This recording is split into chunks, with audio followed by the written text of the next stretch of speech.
अस्सलामु अलैकुम रहमतुल्लाहि व बरकातुहू। अनम होम रेमेडी में आपको खुश आमदीद कहती हूँ। वीडियो का आगाज़ आइए दरूद शरीफ का नजराना पेश करने से करते हैं। अल्लाहुम्मा सल्ली अला सय्यिदिना मुहम्मदिन व अला आलि मुहम्मदिन कमा सल्लैता अला इब्राहीम व अला आलि इब्राहीम इन्नका हमीदुम मजीद। अल्लाहुम्मा बारिक अला मुहम्मदिन व अला आलि मुहम्मदिन कमा बारकता अला इब्राहीम व अला आलि इब्राहीम इन्नका हमीदुम मजीद। तो चलते हैं आज के मौजू की तरफ। मेरा आज का जो मौजू है वो गठिया के मुतल्लिक है, आर्थराइटिस के मुतल्लिक। इसके लिए बहुत ज़बरदस्त होम रेमेडी शेयर कर रही हूँ।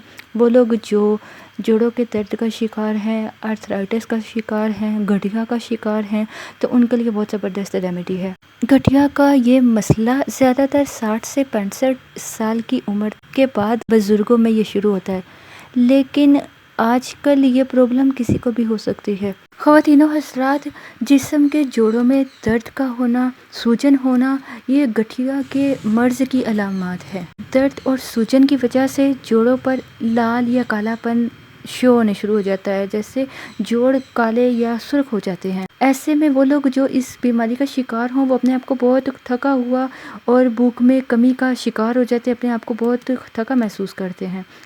इसकी वजह से खून की कमी भी हो सकती है। तो आइए आपको इसका इलाज बताती हूँ जो इंशाल्लाह इस मसले को जड़ से ख़त्म कर देगा। ये सब प्रॉब्लम्स मैदे में प्रॉब्लम की वजह से भी हो जाती है। मैदा सेट है तो इंशाल्लाह सब कुछ सही रहेगा। तो ख़वातीनो हज़रात, इस रेमेडी को बनाने के लिए जो चीज़ आपको चाहिए वो है सूंठ, खुश्क अदरक। चाहे तो अदरक को लेकर खुद ही खुश्क करके उसका पाउडर बनाए, चाहे तो पंसारी से ले लें।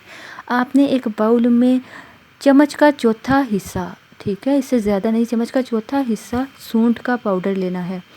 अब दूसरी चीज़ जो आपने इसमें ऐड करनी है वो है ज़ीरा। ज़ीरे का पाउडर, आपने ज़ीरा लेकर उसको पीस कर पाउडर बना लें, और जितना पीसा जाए उसको पीस लें, और आप 1 चम्मच का चौथा हिस्सा ही ज़ीरा का पाउडर ले लें। तीसरी चीज़ जो आपको इसके लिए चाहिए वो है काली मिर्च।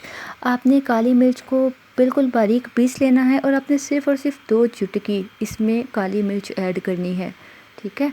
और अब इन तीनों चीज़ों को अच्छी तरह से मिक्स कर लीजिए। अब आपने इसको कैसे इस्तेमाल करना है ये जानिए। इसको मिक्स करने के बाद आप इसे रोज़ाना सुबह नाश्ता करने के आधा घंटा बाद इस्तेमाल करें। पानी के साथ इसको ले लें, ठीक है। रोज़ाना सुबह नाश्ते के आधा घंटा बाद। ये बहुत ज़बरदस्त नेचुरल देसी घरेलू नुस्खा है जो आपके इस प्रॉब्लम को, गठिया रोग को बिल्कुल ख़त्म कर देगा, लेकिन अगर आप इसको मुसलसल इस्तेमाल करते हैं। अगर आप इस पाउडर को बनाकर रखना चाहते हैं कि एक ही बार बनाकर रख लें, तो आप 50 ग्राम सूंठ ले लें, 50 ग्राम ज़ीरा ले लें, और इसका आधा आपने काली मिर्च का पाउडर लेना है। आप इसकी क्वांटिटी को कम ज़्यादा कर सकते हैं, लेकिन याद रखिएगा सूंठ और आपने ज़ीरा बराबर मिकदार में लेना है, और काली मिर्च उसकी आधा, ठीक है, उसका हाफ़ आप काली मिर्च ले लो। थोड़ा सा बनाकर रख लो, और रोज़ाना चम्मच का आधा हिस्सा, मतलब आधा चम्मच आपने रोज़ाना पानी के साथ नाश्ते के बाद इस्तेमाल करना है। अगर आप ये आर्थराइटिस की प्रॉब्लम का शिकार हैं तो इसको ज़रूर इस्तेमाल करें और कमेंट करें, और हमें कमेंट करके ज़रूर अपना फ़ीडबैक बताएं कि आपको इसके इस्तेमाल से कितना अफ़ाका हुआ, कितनी शिफा हुई, और इंशाल्लाह शिफा होगी।